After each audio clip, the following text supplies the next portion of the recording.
Socialism is a Science by Jong-Il. Socialism is a science. Socialism has been frustrated in a number of countries, but scientific socialism is as alive as ever in the minds of the people. The imperialists and reactionaries are fussing about the end of socialism with regard to the events in some countries which had been building socialism. The renegades of socialism try to justify their despicable betrayal, claiming that the ideal of socialism itself is invalid. However, the truth cannot be concealed or obliterated.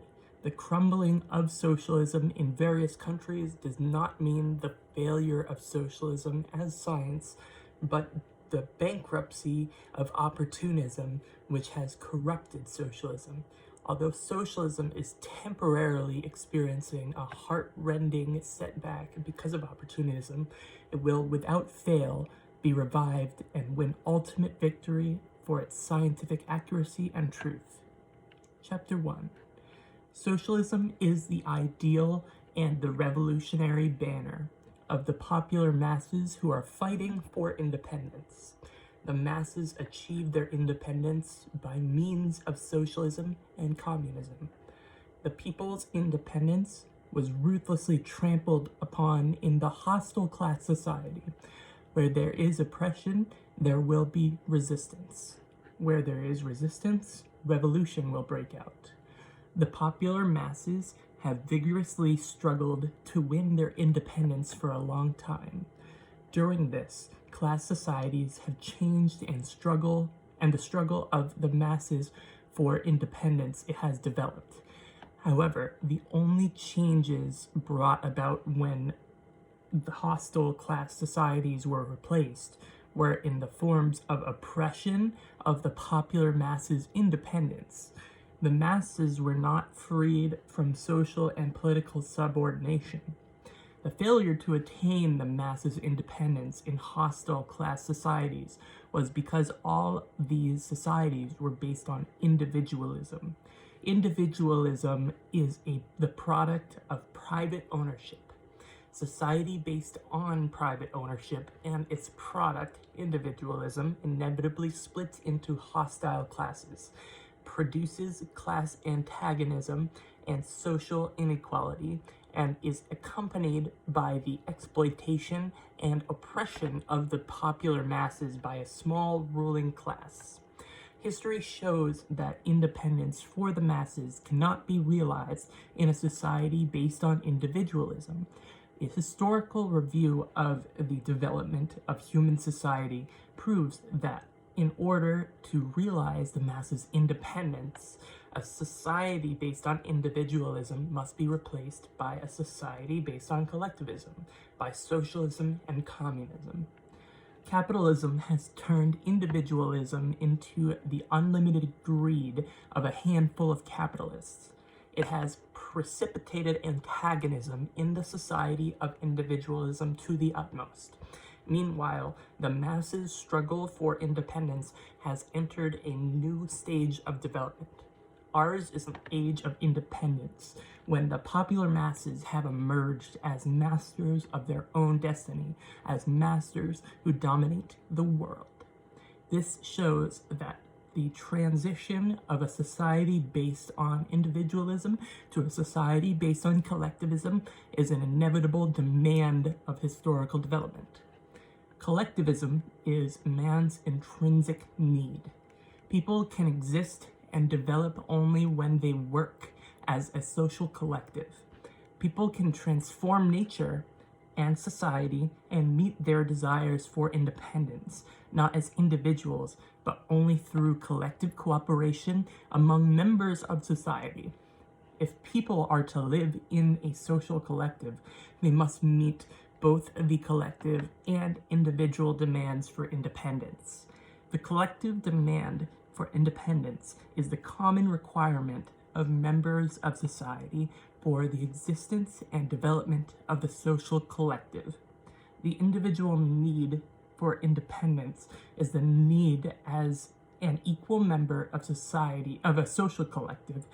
It is the need which should naturally be met through collective efforts in return for his contribution to society.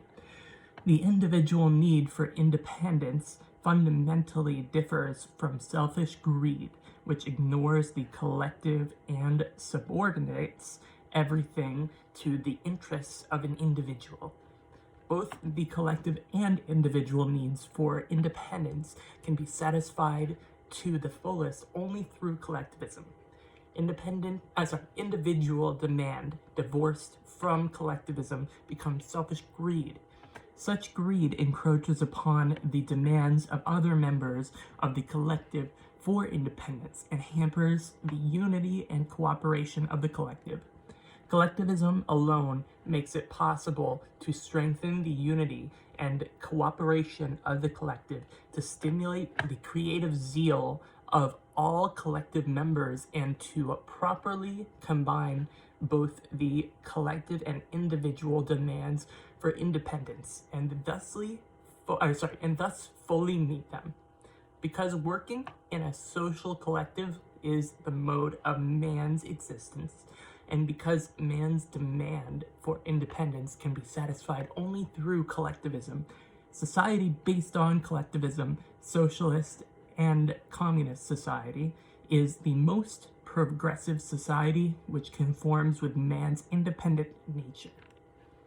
Certainly, collectivist principles are not fully applied in all spheres of social life immediately after the establishment of a socialist system, because in socialist society, the vestiges from the old society remain for some time. The survival in socialist society of the remnants of the outmoded societies is a passing phenomenon.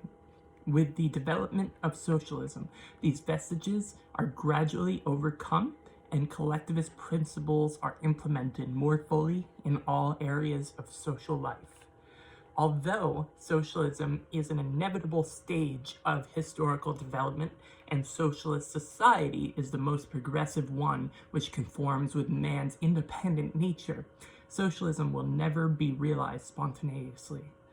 In order to realize socialism, we must prepare the revolutionary forces capable of doing this and evolve a correct method of struggle. Unless the revolutionary forces and the method of struggle are prepared, the desire for independence of the popular masses who aspire after socialism will remain a mere wish.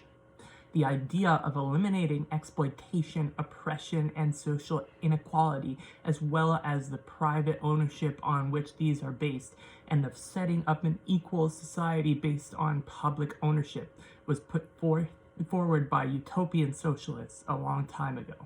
However, the utopian socialists, despite their sympathy for the misery of the exploited working masses, failed to see them as the revolutionary force capable of burying the exploitative society and building a new society.